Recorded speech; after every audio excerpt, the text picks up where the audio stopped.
Good afternoon, everyone, and welcome to the Alamance County Sheriff's Office. Before Sheriff Johnson comes up and begins our press conference, you are here to learn more about our investigation of the arsons that have taken place of late and how we came through the investigation and how we ended up with the charges. I will remind you that this is an ongoing investigation. Just because we've made charges doesn't mean the investigation is done, and we'll speak more about that in just a moment.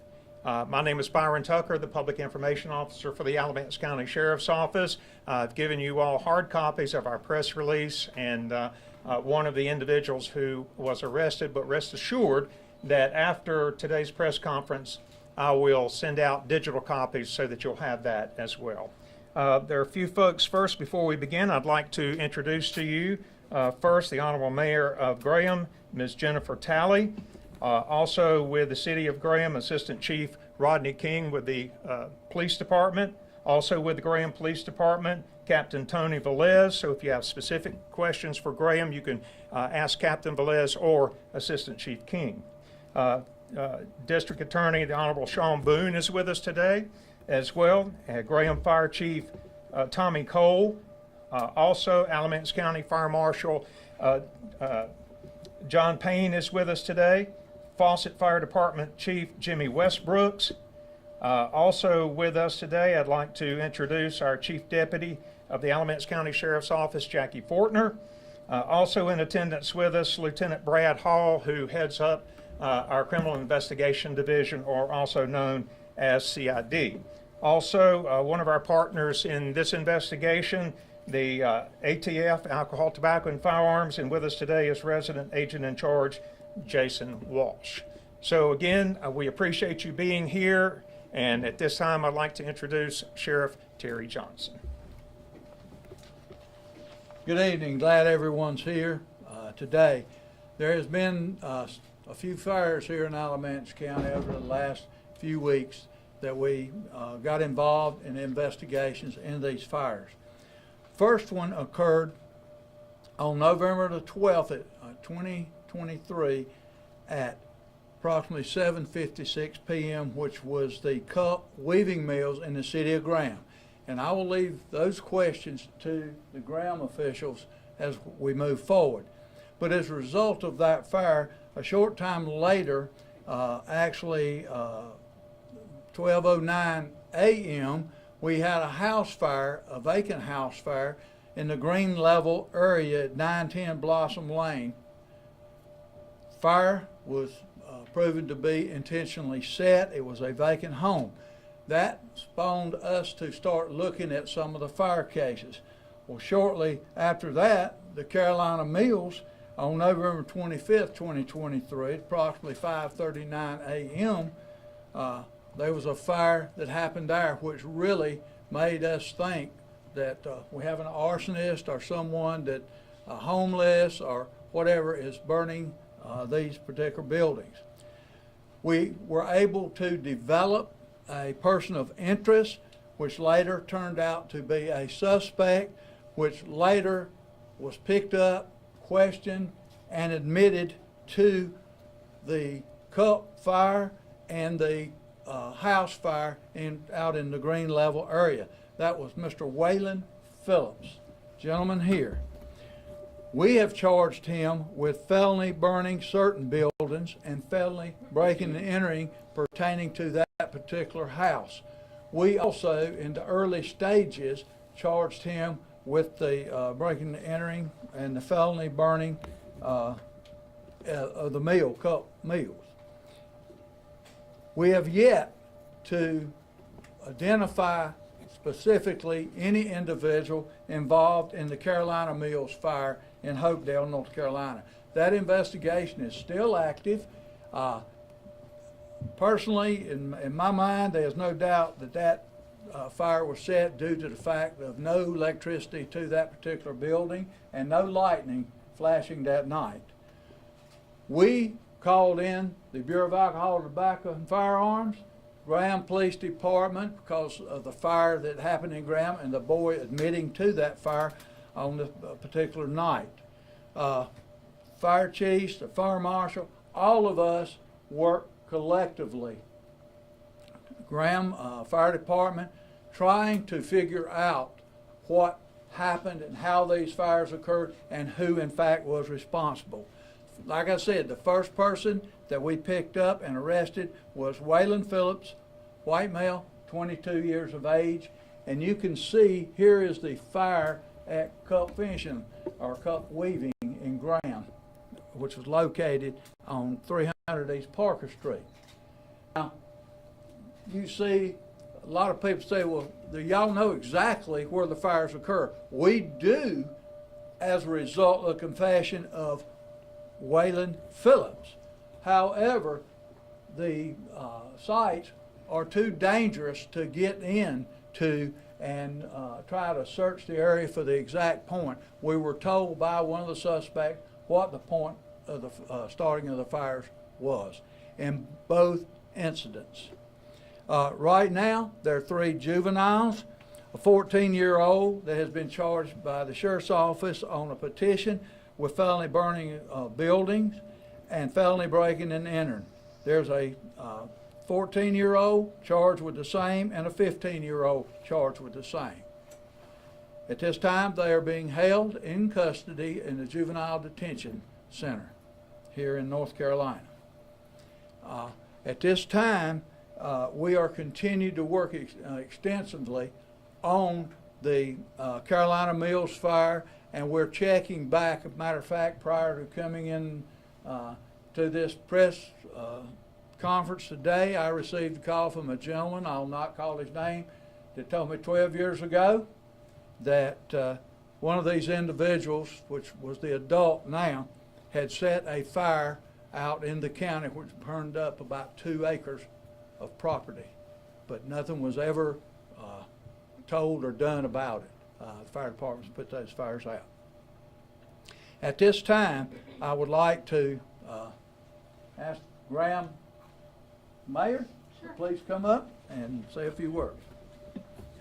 I'm Jennifer Talley with the Mayor of Graham, and I just want to say how important these gentlemen are standing around me, not only in going out and canvassing and finding the individuals responsible for this damage, but also preventing additional fires from happening.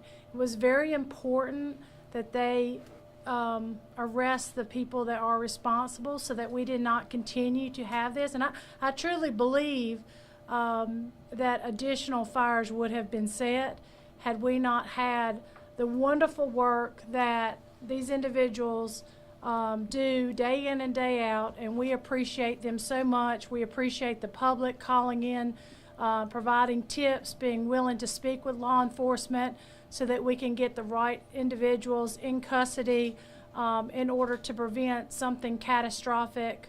We were very, very lucky. These were extremely dangerous fires. The risk to not just the general public but also to our first responders is very concerning. It's very concerning that our young people look to be responsible for this, and posting things on social media, bragging about this kind of behavior is something that we just don't need in our community, and we as parents, as pillars of our community, we need to be making sure that there's consequences for people's actions. And this gentleman right here is very good at making sure that that happens. And we appreciate all the law enforcement that we've had here involved in this, the fire chief, all of your personnel, the hard, long hours that you guys have put into keeping our community safe. And we just appreciate you so much. Very heartfelt for all you do. Thank you, thank you, thank you from the community.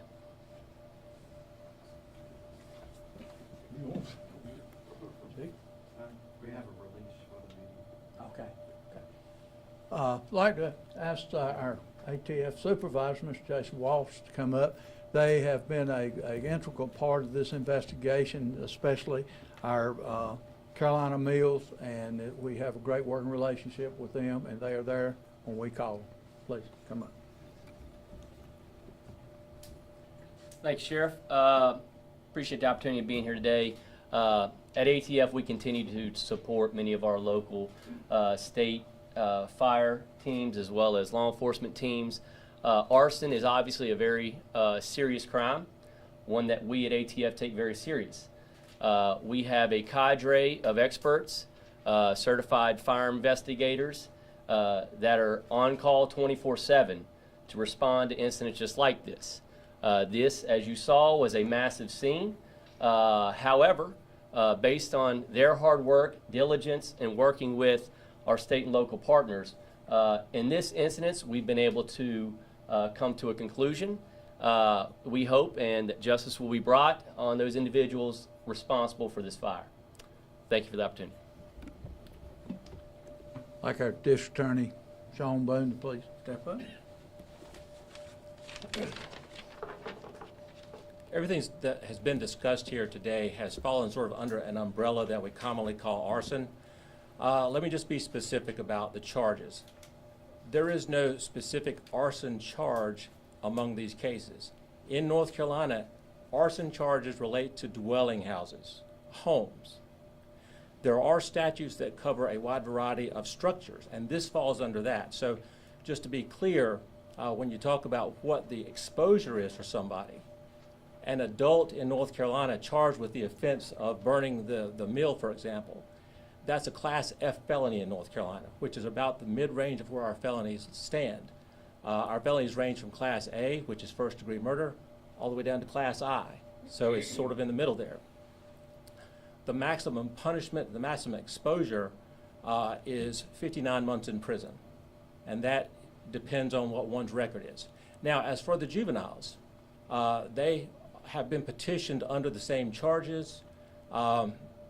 They are not charges that would give a mandatory transfer to adult court, to Superior Court in North Carolina, but they are charges that are eligible, given the ages of these juveniles, to be transferred to adult court.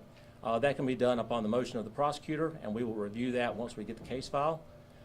It can be done on the motion of the defense attorney or even of the court itself. And it will ultimately be the decision of the court, of whoever is presiding that day, to determine whether or not the juveniles will remain in juvenile court for their disposition, or if they'll be moved to adult court. But I just want to make that clear, that what we're talking about, arson, what we think about in general terms is when a home or somebody's house is on fire, is first-degree arson in North Carolina if you burn an inhabited home where there are people actually in the home. Second-degree arson if you burn a dwelling house and the people are not home. Those are both higher level felonies than burning of a structure. But that being said, we still take any burnings very seriously, because obviously these things can get out of control. You can actually cause an arson by starting a fire in a specific dwelling, and you can even cause a homicide. If somebody were to have been killed in this instance, even though it was not an arson, it could still be subject to felony murder, and somebody could be prosecuted for first-degree murder on that theory. But we're just thankful at this time that there was no loss of life and no harm, and we will continue to monitor these cases and prosecute as the evidence will allow us. Thank you. Fire Marshal, would you like to come? How about Chief? No, sir. Thank Chief, come on up. It's in your town, buddy. you. No, everything's been said, Sheriff. I believe needs to be said. I appreciate the opportunity.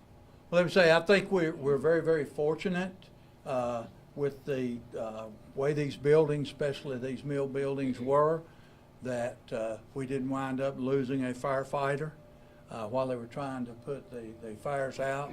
And certainly, we're going to continue to investigate the fire that occurred at Carolina Mill, and we're going to look at possibly some other past fires that maybe wasn't questionable at the time, to see, what possibly could have happened in those cases. I want to thank every single fire agency, law enforcement agency, even the federal government agency of the Bureau of Alcohol and Firearms for their assistance. If you could have been out at the Carolina Mills and seen all the agencies out there working together, Chief Fawcett, You know, that was very rewarding as sheriff to see these agencies working hand in hand to try to develop a cause and a suspect, and luckily we were able to generate a person of interest that later become a suspect, that later confessed to burning two of the places. The one on Apple Blossom Lane in Green Level, the vacant house, and certainly the mill on East Parker Street, cup weaving mill. Are there any questions? Yes. No. I'll start. Does Mr. Phillips have anything else on his record? No, ma'am. Completely clean. Nothing that would count for felony sentencing purposes, Okay. ma'am. When you said you'll be looking at some previous fires, is the fire that happened last year at the Culp Weaving Fire Mill going to be investigated as well? We're going to be looking at all of those type fires to try to determine, you know, it's hard to say that that fire was set because, you know, it's been a long time since that fire was set. But we're certainly asking for people that may have information on any old fires or the Carolina Mills fire to please call into the sheriff's office or the fire marshal's office or the fire department's office. And I am at this point going to offer a $2,000 reward for information leading to the arrest and conviction of the individuals involved in the Carolina Mills fire. Yes. Is there any significance to this home on Apple Blossom Lane? Did Mr. Phillips have any connection to the home, or was it just a random? Were we able Go to ahead. talk about that? So right now, we don't have anything to believe that there was actually significance. It appears right now just a crime of opportunity. And whoever wants to answer this, juveniles, the 3 juveniles are listed with charges related to the Green Level House fire, but it said that they were also involved in the Culp Weaving fire, so will charges be forthcoming for that as well? Yes, Graham investigators already obtained petition from the juveniles for the fire that occurred. Okay. And we are looking at obtaining a petition on the breaking and entering of the house fire. Oh, I was just gonna say, Sheriff, you said that, you know, Mr. Phillips was interviewed and he explained where the fires were started. Did he say why? Did not. We do not know why these individuals started the fire. We were told how they were started. One was started with gasoline, the house, and one was started in the mill by setting a fire to papers on an old desk there. And that's all we know. And the juveniles, of course, they were all together, I guess, just being boys, you know, that shouldn't have set fires. Is there mental health issues with Mr. Phillips that we are aware of? I'm certainly not a mental health physician or doctor. I'm sure he will be evaluated, and we'll see at that time.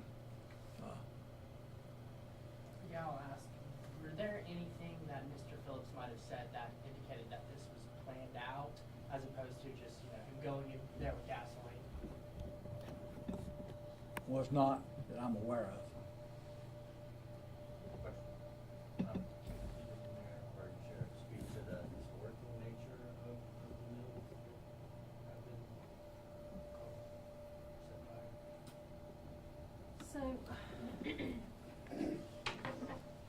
Both the mills were historic mills that operated. They were both vacant and had fallen in disrepair.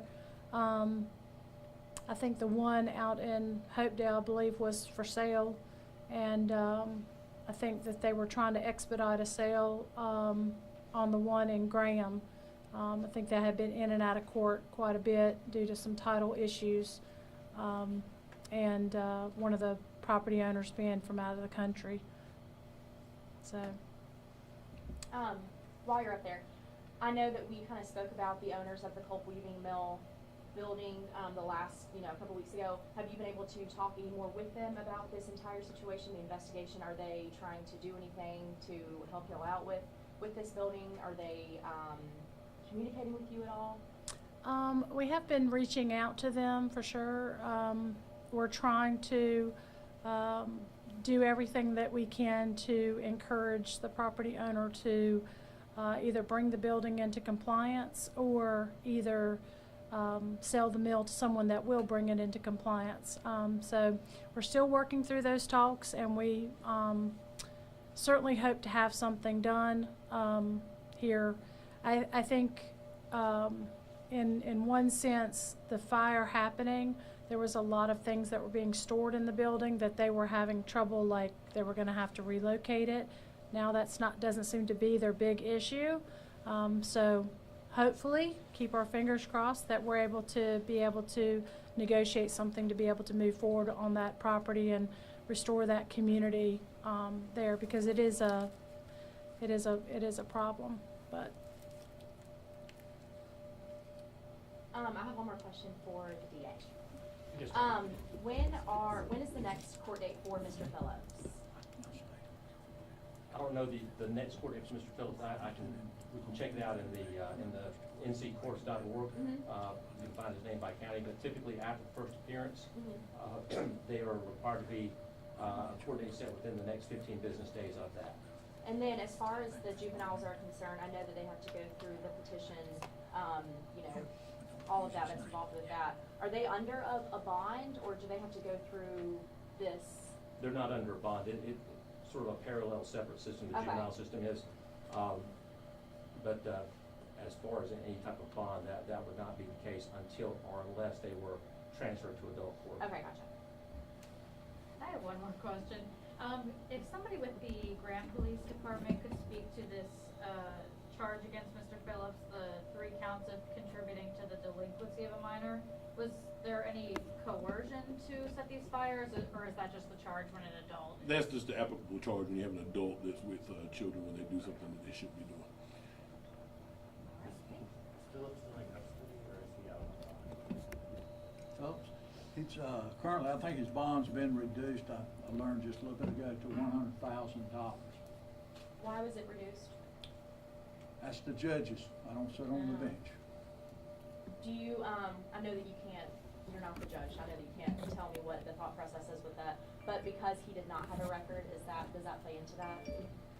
That is one thing that plays into it. What will happen and what happens in Alamance County due to the ACLU lawsuit of our bond policy is anybody that's in custody and comes for a first appearance meets with an attorney prior to that first appearance, who then goes into court and can advocate for the bond being lowered by the judge. One of the things that does come into to play that is considered is whether or not they're a flight risk, whether or not they have a prior record, and they are a continuing threat to the community. So all those things the judge considers. They hear from the attorney for the defendant at the time, and the state's able to be heard. So the judge has some information by which to make a decision. Thank you.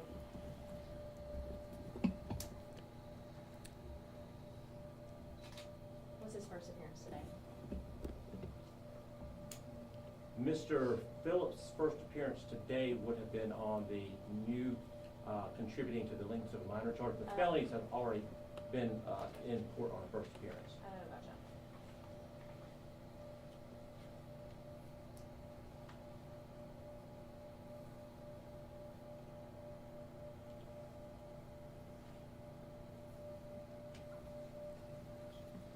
I think we're good unless anyone else has I any. mean, if could, I'd like to show them all the buildings that we have that was burned, and explain to you, especially in the mills, while we could not get in there to do a sufficient, what I call crime scene search, because those walls were falling. This is the house on Apple Blossom Road or Lane out in the Green Level area that they set on fire and has been charged with. This is the cup weaving in Graham that was set on fire. And that's the one, Carolina Mills and Hopedale. And those walls, I could probably take my hand and push one of them down because they're so weak. But both were destroyed considerably. There's drone footage online of both those Mills fires. There's drone footage online of both those Mills fires. So you can get a lot of information online about the fires. They have some we have some people that have drones in the public that have gone out and filmed that, and they're excellent. They're very high quality videos of that, and these individuals that are charged posting things online about these things, very disturbing to watch. It's upsetting.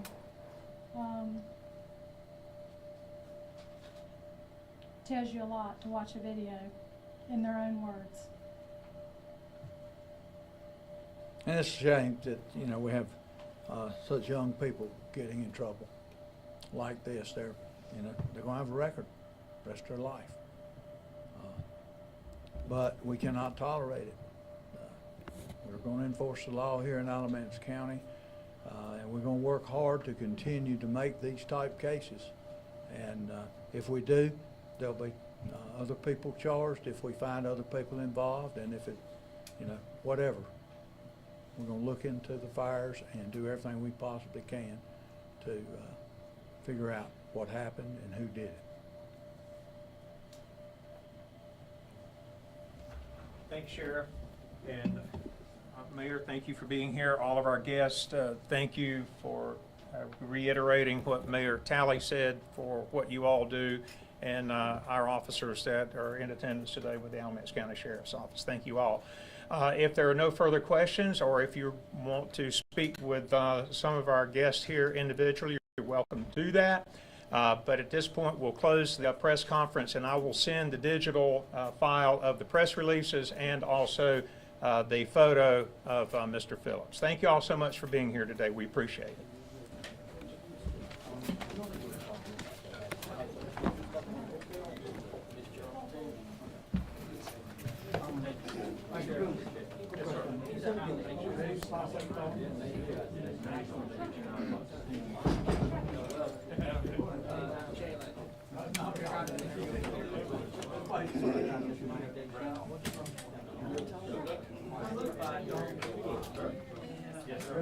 I want to say that this one is his, and I hope so.